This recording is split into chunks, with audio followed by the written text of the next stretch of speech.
Gusto ko lang tanungin, di ba noon ko pa sinabi sa inyo na si BBM at si Martin Romualdez, ngayon pinangalanan ko na, hindi ba not in good terms? Tanong lang si Pangulong Bongbong Marcos ba at si Martin Romualdez, good, in good terms pa ba sila or not good terms? Sa madaling salita, may hidwaan ba sila? Napansin niyo ba mga kababayan? Tanong ko sa inyo, kayo ang gusto kong marinig sa comment ninyo. Ayaw ko kasi mabitaw ng salita. Gusto ko yung nasaksihan ba ninyo? Sa tingin ninyo, in good terms pa ba si Marcos Jr. at si Martin Romualdez na pinsan niya? Or meron pa rin? 'Di ba?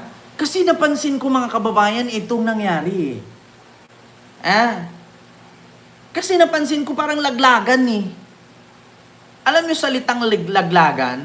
Sabi ko nga sa inyo mga kababayan, noon pa yan si pinsan, galit na si Junior dyan.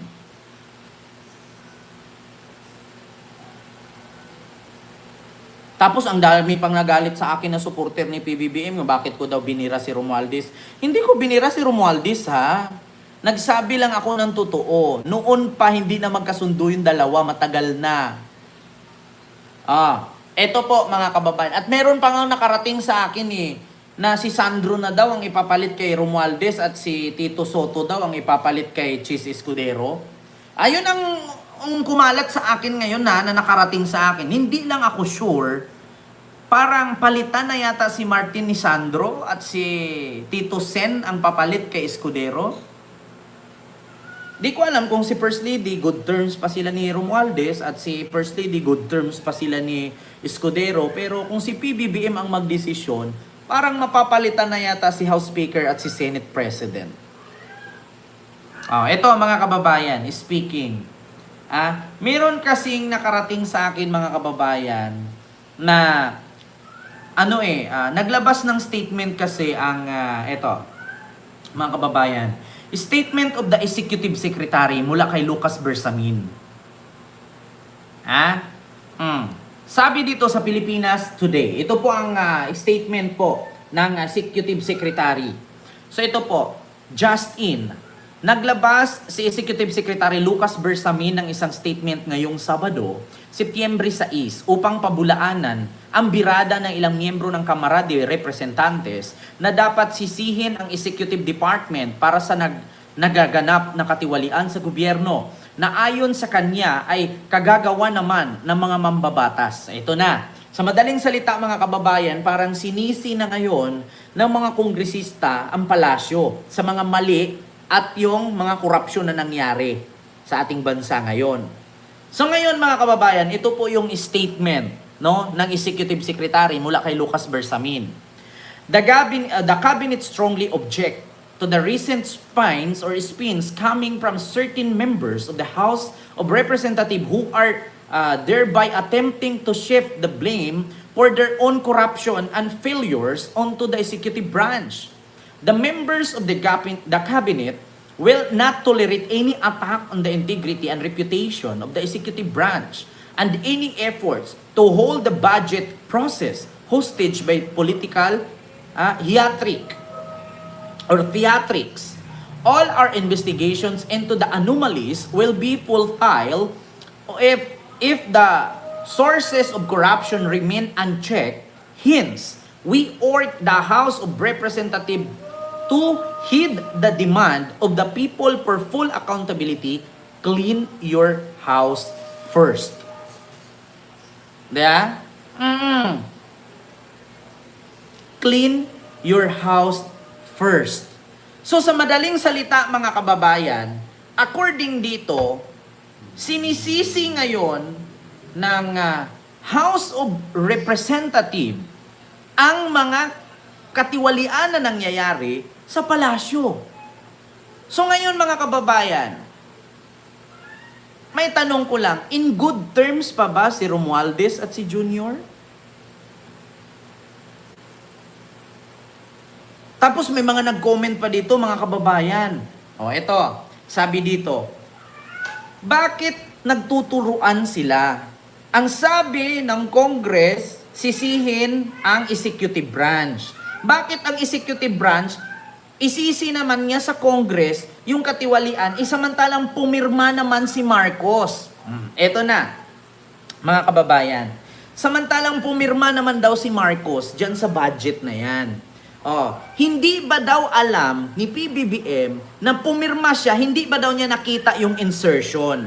Ngayon, yan ang sabi ng mga DDS, nabasa ko sa comment.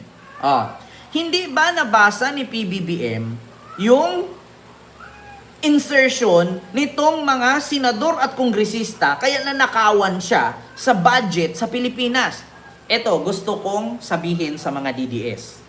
Hinahamon ko po kayong lahat ng mga DDS na nagsabi na bakit pinirmahan ni Marcos, hindi ba niya nakita yung insertion? Ito, lahat ng mga DDS na nagsabi na kasalanan ni Marcos kasi pumirma siya na kahit ininsertan na ng Congress at Senate, kaya nananakawan siya. Gusto ko lang pong anyayaan lahat ng DDS. Samahan ko po kayo sa Malacanang at basahin niyo po yung halos 40,000 o 4,000 pages. At silipin niyo doon kung saan nila in-insert. Kasi sinisi ninyo si Marcos, pumirma siya kaya siya nanakawan. Hindi ba niya nakita na may in-insert dyan? Ito ang sagot ko sa mga DDS. Bakit hindi niyo subukang basahin yung 4,000 page doon? At baka makita niyo kung saan in-insert. Di ba? Kasi dapat daw sisihin si Marcos kasi pumirma siya. Kaya na ganyan ang budget sa GAA. Isabi ko ngayon sa mga DDS, bakit hindi niyo puntahan yung libro ng GAA at basahin yung isa-isang page, yung 4,000 pages? Baka masilip niyo kung saan in-insert doon. Ang utak lang kasi nitong mga politician na nang insert ng pondo, tsaka nila in-insert nung pagpirma na ni Marcos. Dapat in-insert nila nung binasa pa lang ni Marcos. Alam niyo, ganito yan Gusto kong i-explain sa inyo, mga kababayan. Alam niyo ba kung bakit nasalisihan si BBM? Itong mga politician na nang insert ng project or pondo, tsaka nila ini-insert yan sa time na magpirma na si Marcos. Take note time ngayon, halimbawa, mamaya alas 2 pipirmahan na ni Marcos. Alauna pa lang, in-insert na nila yan. Once na ma-insert dyan at napirmahan ni Marcos, ipasa yan ngayon doon sa Department of Budget or Finance, yun na yun. So ngayon, yung Department of Budget or Finance, magdidistribute na yun. Sinalisihan nga bakit nyo sisihin si Marcos? Kung kayo ba naman, habang nagpirma si Marcos, babasahin pa niya yung 4,000 pages? Isa-isahin pa niya? Kasi itong mga politician na nang i-insert ng budget na yan, akala mo mga feeling close? Akala nyo yung si Marcos, akala mo kainuman lang nila sa kanto na pre. Wala na tayong pulutan. Pre, kunin mo bag ko pre, kumuha ka 1,000 dyan, bahala ka na kung ibalik mo yung sukli o hindi. Ganon kasi kakapal ng mukha itong mga politician na nang i-insert ng budget. Ganon sila. Mga feeling close. Nang akala mo, si Marcos Jr., kainuman lang nila sa kanto. Pre, wala tayong pulutan, pre. Sabihin naman ni Marcos Jr., kumuha ka lang dyan sa bag. Andyan yung pera ko. Parang ganon lang. Sisingitan mo. Instead na 1,000 lang kunin mo, ginawa mo 5,000, binulsa mo yung 4. Ganon ang ginagawa nila. Siningit, insertion, mga buhaya kasi. Tapos ngayon ang sisihin ng mga DDS, bakit hindi binasa ni BBM isa-isa? Di kung kayo nga doon maging si Marcos, ipabasa yung 4,000 pages, ganyan kakapal.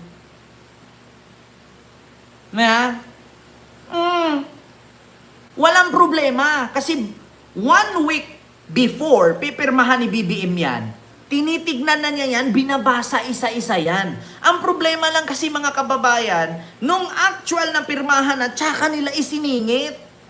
So makikita pa ba ni PBBM yan? Kaya nga mga buhaya So ang may kasalanan dyan, yung nag-insert, hindi si Marcos. Di ba? Ganyan sila.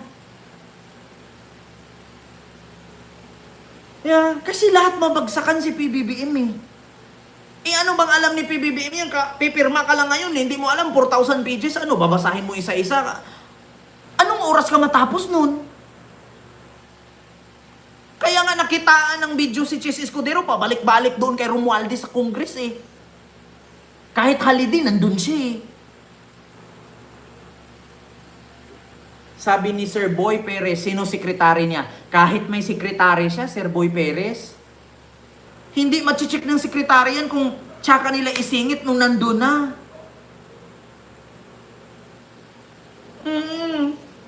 Walang problema sa insertion kung ginamit naman sa ayos. Kaso lang, hindi kasi sila makanakaw actual, doon sila magnakaw sa insertion.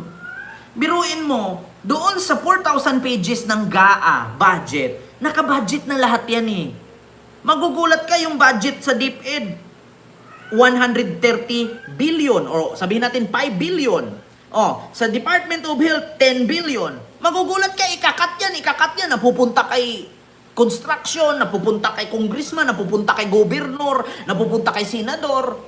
Di kawawa si DepEd at si Department of Health. Kasi tinapyasan ng tinapyasan. Si Marcos naman, hindi mo naman mabasa lahat yan kasi sobrang dami, pipirma ka na lang, hindi mo alam. Ngayon si Department of Finance, magdi-distribute na lang yun kasi pinirmahan ni Marcos eh. Ganyan sila kamanluloko, mga mandurugas, mga buwaya. Kaya ngayon tignan mo ang sabi ni Lucas Bersamin, to all our investigation into the anomalies will be futile of its resource of corruption remain unchecked. Hence, we urge the House of Representatives to heed the demand of the people for full accountability. Clean your house first. Kita ninyo? Tapos isisisi ninyo sa Executive Secretary. Kaya ito, mga kababayan, na pag-isip-isip ko, in good terms pa ba si BBM at si Romualdez? Ako, 100% no. Hindi na talaga sila in good terms. Sobra na lang talaga kakapal ng mukha ng amo mo. Ayan, kapag hindi mo niya inaintindihan yan, Pilipinas Today.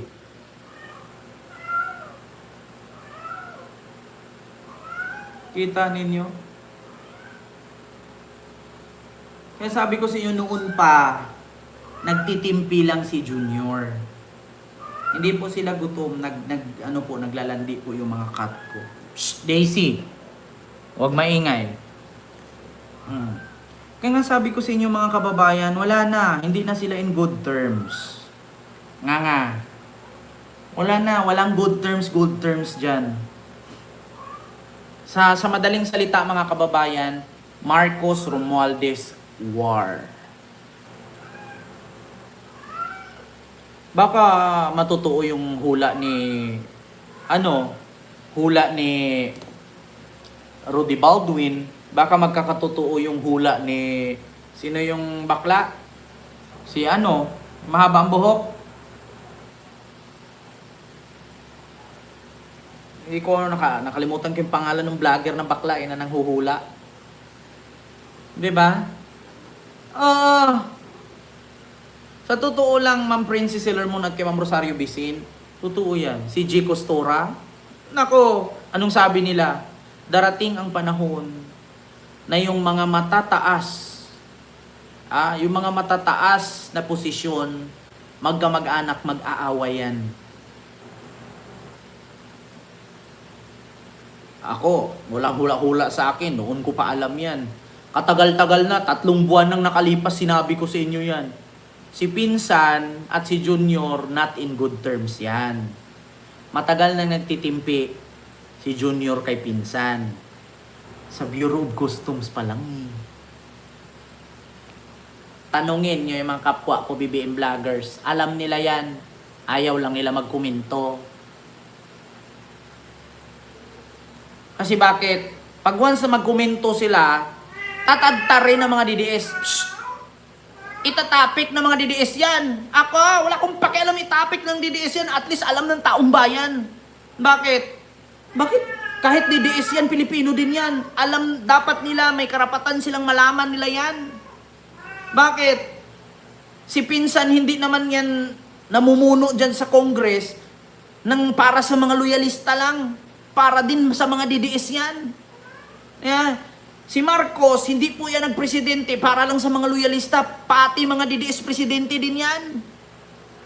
Di ba? No, hindi po sila gutom, naglandi po.